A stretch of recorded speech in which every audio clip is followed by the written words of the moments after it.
So here's the first one for the channel, just saying that to commemorate it. Pretty cool.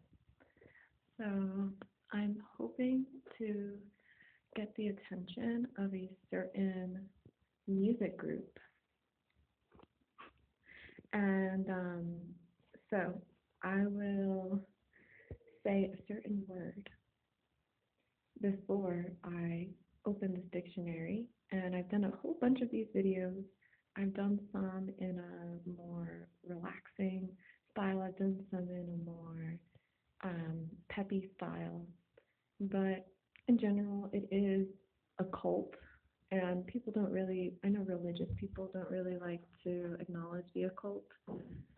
Um, a long time ago, Christians did practice stuff like this. So here we go, I'll get right to it.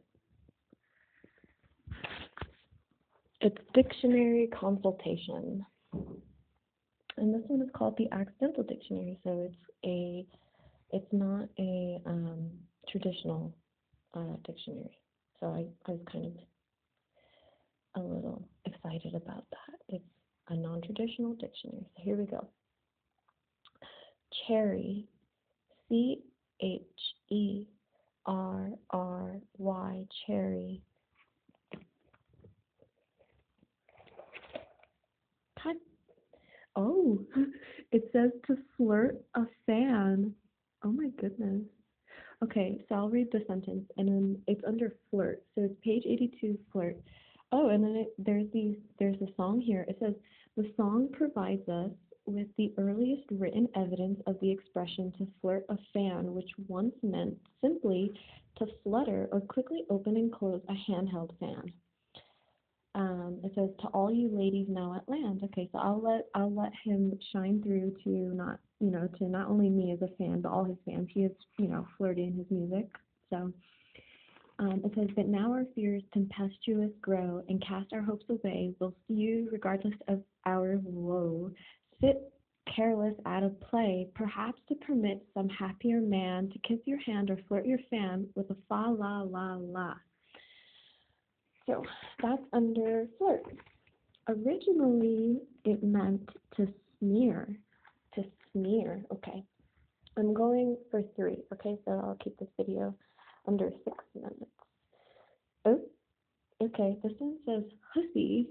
Originally meant housewife. Okay, so where my finger landed, it says, but while husband went on to lose all its connection to the household and by the 15th century at least became all but exclusively attached to a male spouse, housewife has retained all of its domestic associations and in that sense eventually inspired a somewhat unexpected derivative. Hussy, housewife. So that was page 119. Okay, now I'll take my time. Let's see. And just so you know, I really don't. I've done I don't want to say hundreds of these videos doing dictionary consultations, but this is my 5th channel, I believe, YouTube channel where I've shown off my my ability. I can predict things in advance of them happening this way. Let's see what this is. Okay. It says lustfulness, desire, and it says intense passion. Okay. Heartburn. I'm so sorry about that, heartburn.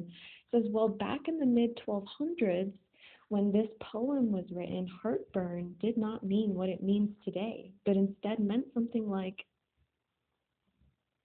intense passion, desire, or lustfulness. The heart was seen as the seat of all human emotion. And so a burning in the heart implied a burning, passionate love or lust. Okay? So let's read this. Okay? It's the story of Genesis and Exodus. Okay? And it's from 1250, circa 1250. The young women of thy land, fair of face and soft of hand, and bright of hue, of speech glad, in haste shall I set apart as messengers.